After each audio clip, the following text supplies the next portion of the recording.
नमस्कार प्रिय विद्यार्थियों। हम काव्य हेतु पर चर्चा कर रहे थे। 3 प्रमुख काव्य हेतु जिस पर शुरुआत में हमने बात की थी, प्रतिभा, व्युत्पत्ति और अभ्यास।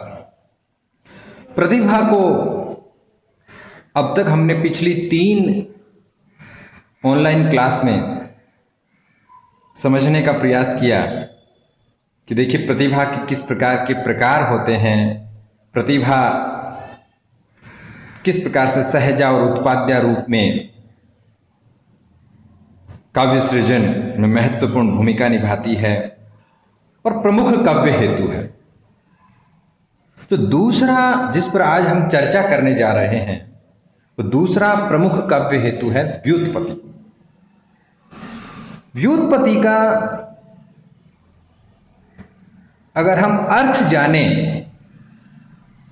तब हम समझ पाएंगे कि ये काव्य हेतु किस प्रकार से है।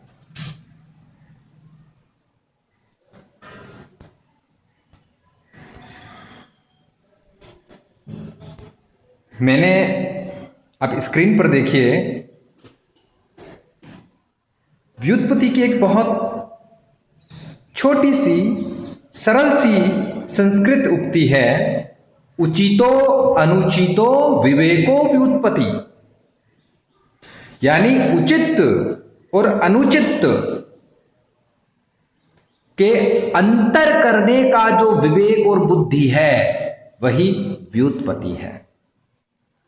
यानी क्या सही है और क्या गलत है, किसका औचित्य है किसका अनुचित्य है, ये जानने की जो बुद्धि है उसे हम व्युत्पत्ति कहते हैं। एक तरह से विवेक बुद्धि है वही व्युत्पत्ति है। देखिए विवेक इस बात का प्रमाण होता है कि आप सही और गलत में अंतर करना जानते हैं, और ये जो भेद करने की जो शक्ति है या ये जो गुण है उसे काव्य हेतु के रूप में व्युत्पत्ति काव्य हेतु कहा गया है। एक तरह से हम व्युत्पत्ति को बहुयज्ञता या गंभीर पांडित्य के रूप में भी देख सकते हैं।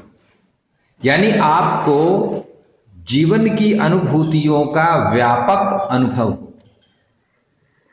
जीवन का व्यापक दृष्टिकोण आपके सामने, और वस्तुओं पर जिस किसी चीज का आप वर्णन कर रहे हैं, जिसके बारे में आप लिख रहे हैं, जो कुछ भाव आपके मन में चल रहा है उस पर आपकी पूरी पकड़ हो। गंभीर पांडित्य यानी गंभीरता होनी चाहिए,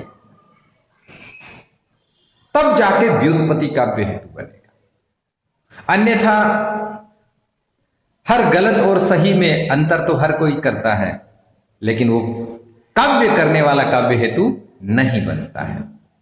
तो आप इसको बहुत अच्छे से समझ लें।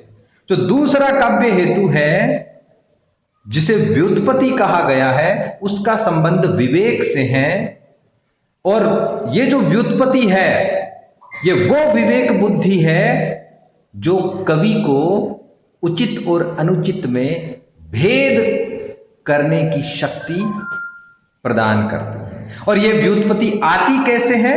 ये व्युत्पत्ति अनुभव की व्यापकता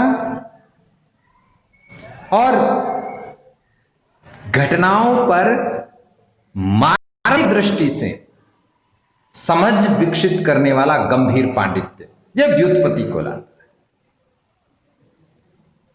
तो दूसरे नंबर का जो काव्य हेतु है वह व्युत्पत्ति है।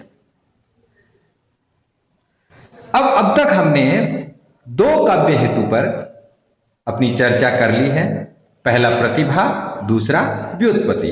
अगली क्लास में हम अभ्यास जो काव्य हेतु है उस पर चर्चा करेंगे। आज की इस ऑनलाइन कक्षा के लिए इतना ही। बहुत बहुत धन्यवाद।